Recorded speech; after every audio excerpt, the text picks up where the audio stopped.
Hi everyone, आज हम discuss करेंगे 29th कॉन्फ्रेंस ऑफ पार्टीज के निटी ग्रिटीज के बारे में which recently concluded in Baku Azerbaijan. But before that we have our Sambhav crash course which is going on and we have started with economy.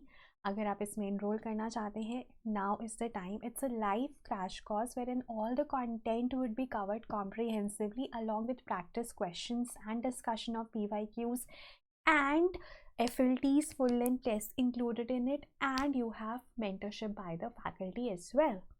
एक बहुत ही अच्छा all encompassing course है endorsed by the toppers of previous years. Now coming back to the COP29. Now when we talk about 29th COP, what is COP?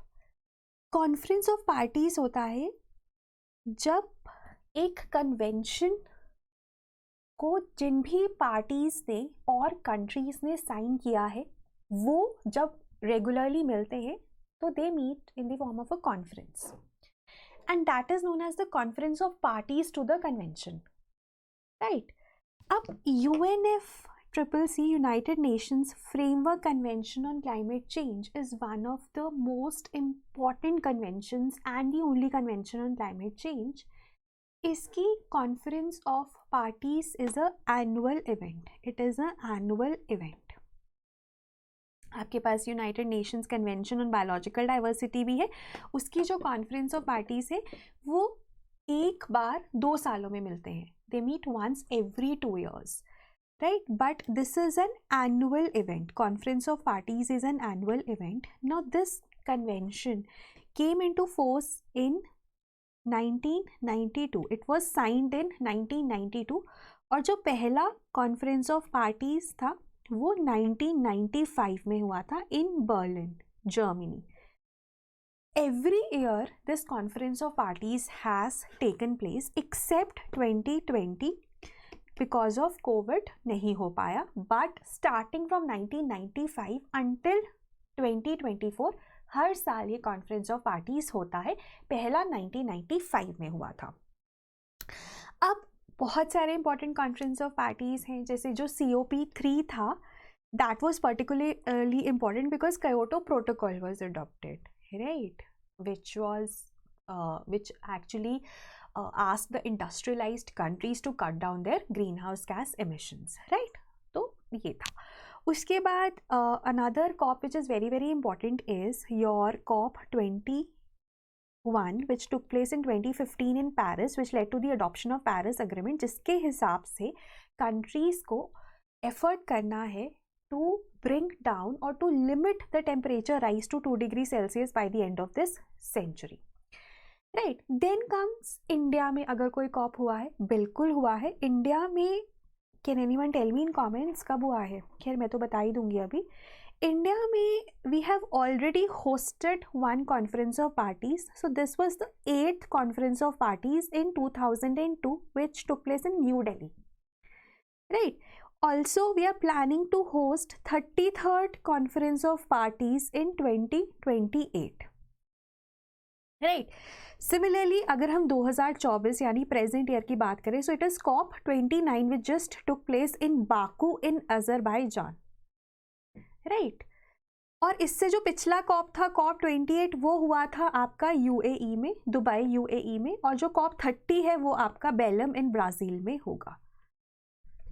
तो कुछ important conference of parties है जिनके बारे में आपको पता होना चाहिए because you are appearing in this year's prelims. And I've just quoted them. Now coming back to the 29th Conference of Parties, तो अगर हम इसकी होस्ट कंट्री की बात करें तो इट्स अजरबैजान. और कहाँ पे हुआ है? बाकू. बाकू का स्टेडियम है, वहाँ पर इट टुक प्लेस. अब it took place from 11th November to 22nd November. Not important. What is important is कि कहाँ पर हुआ और कौन सा COP था और इनमें क्या क्या डिसीजंस लिए गए.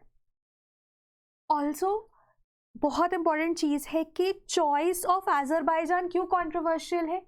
बिकॉज इसको बोला जाता है, इस कंट्री को ना पेट्रो स्टेट कहा जाता है, मतलब it is a major oil and gas producer. अब आपने एक ऐसा कंट्री को चूज़ किया जो मेजर ऑयल और गैस प्रोड्यूसर है एक ऐसे इवेंट को होस्ट करने के लिए जिसका मेन पर्पस ही है कि वो ऑयल और गैस प्रोडक्शन को कम करे, वो फॉसिल फ्यूल्स के यूज़ को कम करे. तो थोड़ा कंट्रोवर्शियल तो है। और दूसरा रीज़न दिया जाता है अथॉरिटेरियन स्टेट है along with a lot of corruption. So that is why the choice of Azerbaijan is also controversial. खैर, so that was the brief thing about the hosts. I hope this is clear. Now coming to the Azerbaijan और map, क्योंकि prelims में ना maps बहुत important हो जाते हैं और यही जो इम्पॉर्टेंट इवेंट्स हैं ये कहाँ पर हो रहे हैं उनको तो हमें करना ही करना है। And so we need to know where Azerbaijan is. अब देखो आपको ना एक चीज़ ध्यान में रखनी है, बॉर्डरिंग कंट्रीज कौन सी हैं। So we have Russia, we have Georgia, Armenia and we have Iran and it is on Caspian Sea। और बाकू भी आपको मैप पे मार्क करना आ सकता है। So this you need to know. That's like the most important part, the first most important part of COP29. Then हर एक COP में ना ब्लू और ग्रीन जोन होता है, ठीक है। अब जो हमारे पास ब्लू जोन है ना that is managed bye UNFCCC और यहाँ पर ना आपके पास हेड ऑफ स्टेट्स आते हैं जो फॉर्मल डिस्कशंस करते हैं, फॉर्मल नेगोशिएशंस करते हैं। सो यहाँ पर सिर्फ accredited delegates are only allowed to host formal negotiations, whereas green zone में ना NGOs, प्राइवेट सेक्टर से if anyone wants to contribute or display their contributions तो वो सब ग्रीन जोन में आता है। So it's a platform for private sector to show their contributions। और जो ग्रीन जोन है that is managed by the COP29 presidency. So we have blue and green Jones और ये हर एक COP में होता है। सो जैसे अगर आप यहाँ पर देखोगे so you have a blue zone and you have a green zone. Green zone is like the informal one and blue is like the formal one. Then theme भी इंपॉर्टेंट है।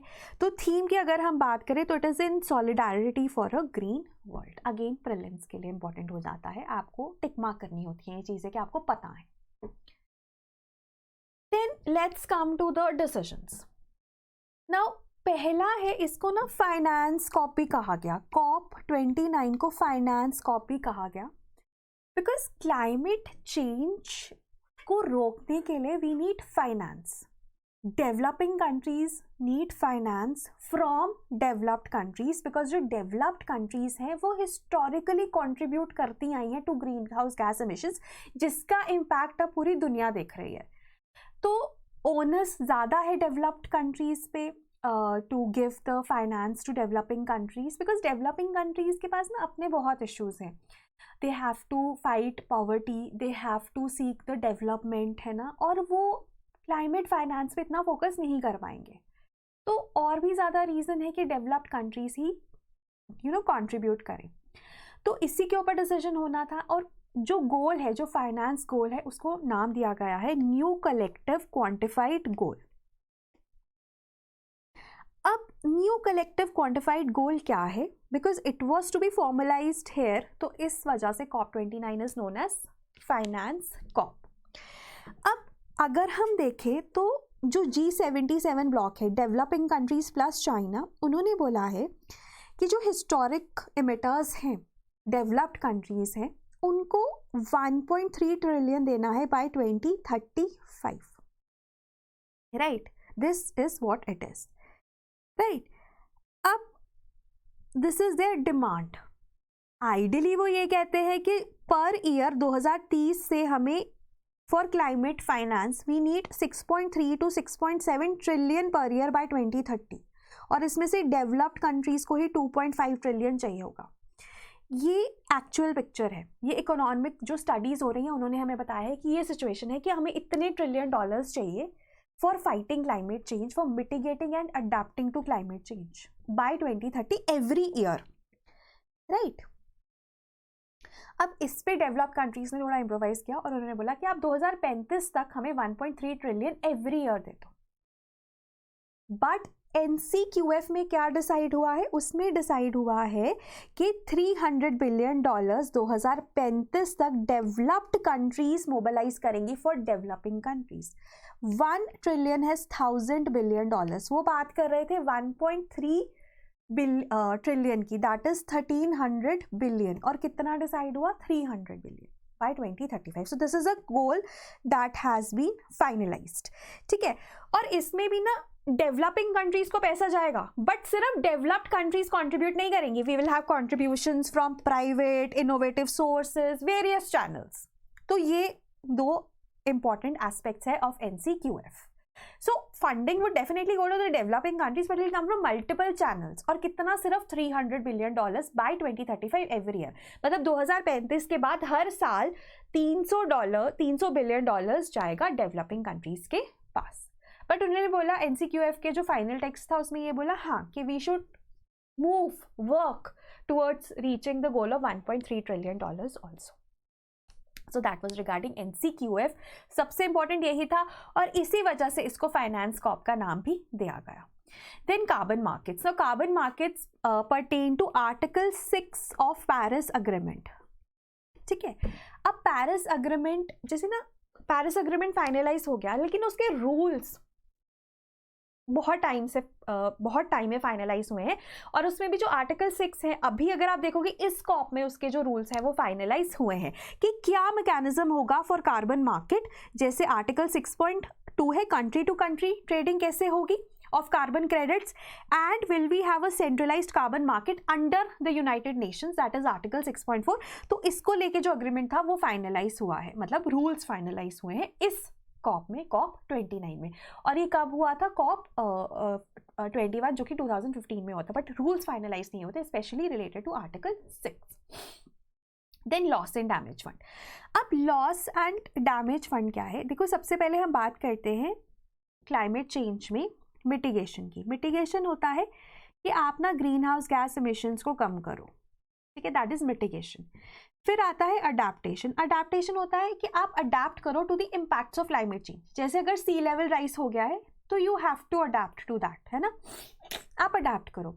फिर एक आता है उसके बाद loss and damage. Loss and damage है कि कंप्लीटली डैमेज हो गया है, अब अडेप्ट भी नहीं हो सकता, खत्म हो गई है चीज, lost, it is damaged.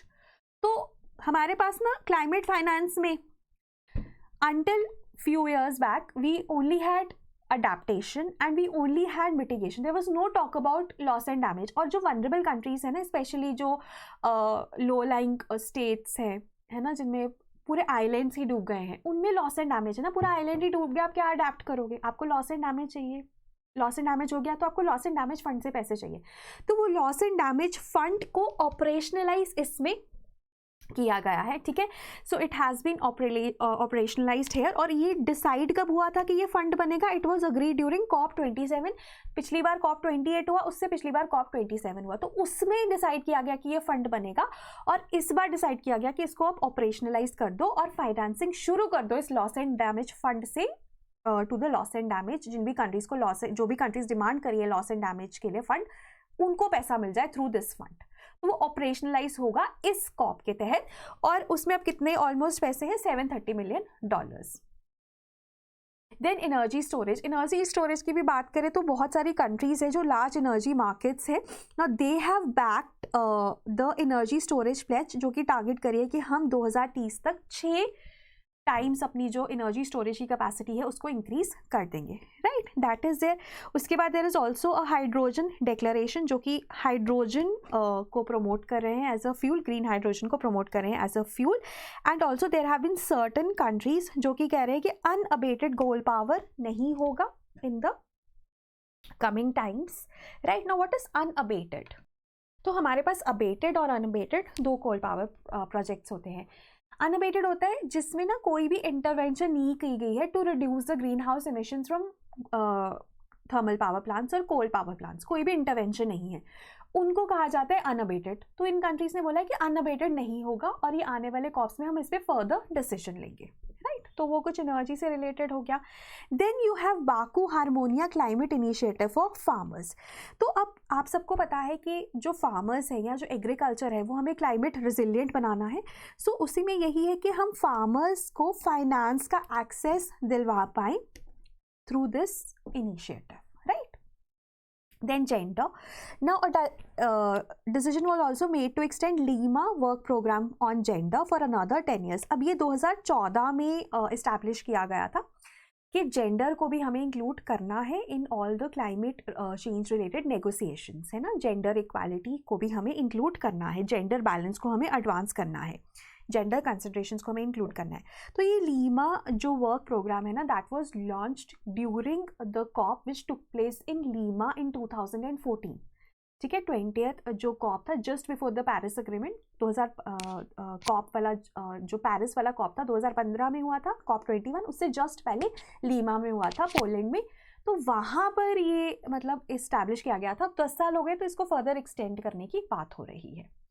And last में ये है कि फॉसिल फ्यूल प्रोडक्शन को कम करने के लिए पहले तो ना लास्ट ईयर सारी कंट्रीज ने अग्री किया था कि they will transition away from fossil fuels, all the countries agreed, ठीक है, लास्ट ईयर की कॉप में। लेकिन इस बार सऊदी अरेबिया ने रिफ्यूज़ कर दिया है कि वो स्पेसिफिक जो सेक्टर्स हैं उनको जो टारगेट करेगा टेक्स्ट उसको इंक्लूड नहीं करेंगे। So no, that has crumbled. So that was like some of the key takeaways from this year's COP which are important for prelims. Obviously detail में जो एनालिसिस है वो अगेन हम कवर करेंगे अपने क्रैश में और अपने फाउंडेशन कोर्सेज में, which will also be relevant for the mains. बाकी अगर आप फाउंडेशन या क्रैश कोर्स ज्वाइन करना चाहते हैं तो लिंक आपको डिस्क्रिप्शन में मिल जाएगा। सो that was all from my and. Thank you so much, have a nice day.